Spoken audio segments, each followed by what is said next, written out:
بسم اللہ الرحمن الرحیم۔ السلام علیکم ورحمۃ اللہ وبرکاتہ۔ ہیلو ڈاکٹر صاحب، میرا نام ہے ارجما گپتا اور میں گریجویٹ کر چکی ہوں۔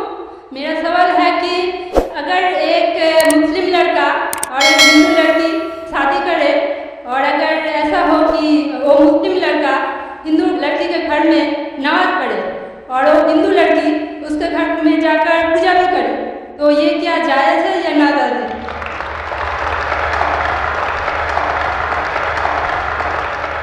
اچھا سوال ہے کہ اگر ایک مسلمان لڑکا ہندو لڑکی سے شادی کرتا ہے تو کیا وہ مسلمان لڑکا ہندو کے گھر میں جا کے نماز پڑھ سکتا ہے، اور کیا وہ لڑکی مسلمان کے گھر میں پوجا کر سکتی ہے؟ سب سے پہلے کچھ شرائط ہے ہر چیز کے۔ آپ اگر گاڑی رکھیں گے اور گاڑی کا ایک پہیہ رکھیں گے، سائیکل کا ایک پہیہ رکھیں گے، ٹریکٹر کا، تو گاڑی چلے گی کیا؟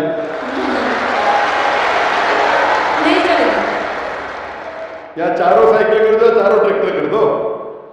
اسی لیے قرآن کی آیت ہے سورہ بقرہ کی سورہ نمبر 2 آیت نمبر 221 میں اللہ تعالیٰ فرماتے ہیں کہ آپ مشرکہ سے شادی نہیں کر سکتے جب تک وہ ایمان نہ لائے۔ مطلب جو غیر مسلم ہیں اور شرک کر رہی ہے اس سے آپ شادی نہیں کر سکتے جب تک وہ ایمان نہ لائے۔ اور ایک ایمان لانے والی عورت چاہے کتنی بھی بدصورت ہو، وہ ایک مشرکہ سے بہتر ہے۔ اور آگے آیت کہتی ہے کہ لڑکیاں مشرک لڑکے سے شادی نہیں کر سکتی جب تک وہ ایمان نہ لائے۔ ایک مومن آدمی چاہے کتنا بھی بدصورت ہو، وہ بہتر ہے بنسبت جو شرک کرتا ہے۔ اس کی وجہ یہ ہے کہ اسلام میں لکھا ہے کہ اگر آپ خدا کے علاوہ کسی کو اور پوچھتے ہیں، کسی اور کی عبادت کرتے ہیں، یہ سب سے بڑا گناہ ہے۔ اور اللہ تعالیٰ فرماتے ہیں سورہ نساء میں سورہ نمبر 4 آیت نمبر 48 میں، اور سورہ نساء سورہ نمبر 4 آیت نمبر 116 میں کہ اللہ سبحانہ و تعالیٰ اگر چاہے تو کوئی بھی گناہ کو معاف کر سکتا ہے، لیکن شرک کو کبھی نہیں معاف کرے گا۔ اگر ایک انسان مشرک جیسا مر گیا تو اللہ تعالیٰ کبھی بھی اسے معاف نہیں کر سکتا، کیونکہ مشرک وہ شخص جو شرک کرتا ہے، اور یہ سب سے بڑا گناہ ہے، کیونکہ ہمارا خالق، ہمارا مالک، ہمارا ایشور، ہمارا خدا، ہمارا بھگوان، اگر ہم اس کو گالی دیں گے، یہ سب سے بڑا گناہ ہے۔ جس نے ہمیں زندگی دی، جس نے یہ ساری چیزیں ہمیں دی دنیا میں، اگر ہم اس کو گالی دیں گے، اس کے علاوہ کسی اور کی عبادت کریں گے، یہ شرک ہوا۔ تو اسی لیے اسلام میں اجازت نہیں ہے کہ ایک مسلم لڑکا یا لڑکی کوئی مشرک لڑکا یا لڑکی سے شادی کرے، یہ اجازت نہیں ہے۔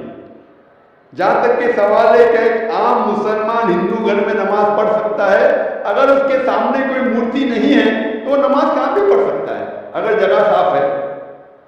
ہمارے رسول اللہ صلی اللہ علیہ وسلم فرماتے ہیں کہ ساری دنیا، ساری دھرتی مومن کے لیے مسجد ہے، یعنی ساری دنیا آپ کہاں بھی نماز پڑھ سکتے ہیں، دیکھنا چاہیے کہ صاف ہے، آپ نماز پڑھ سکتے ہیں۔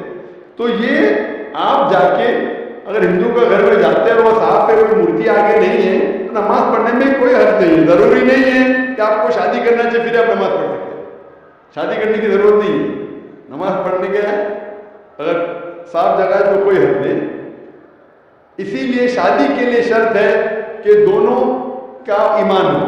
اور اگر آپ ہندو مذہب پڑھیں گے تو ہندو مذہبی کتاب میں بھی یہ لکھا ہے جو میں نے پہلے پیش کیا، پہلا جو سوال تھا بھائی صاحب کا، اور میں نے کہا کہ ہندو مذہب میں بھی یہ لکھا ہے، نہ تست پتیماستی، اس ایشور، اس بھگوان، اس خدا کا کوئی عکس نہیں، کوئی مورتی نہیں، کوئی فوٹوگراف نہیں، کوئی پینٹنگ نہیں، کوئی پورٹریٹ نہیں، کوئی آئیڈل نہیں، کوئی اسٹیچو نہیں۔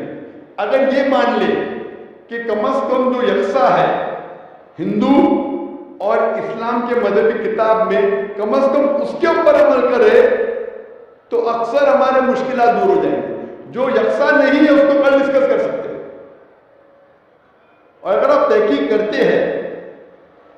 کرتے ہندو مذہب کی کتاب پڑھتے اور اسلام مذہب کی کتاب پڑھتے، دونوں میں لکھا ہے خدا ایک ہے، دونوں میں لکھا ہے خدا کا کوئی عکس نہیں ہے، دونوں میں لکھا ہے کہ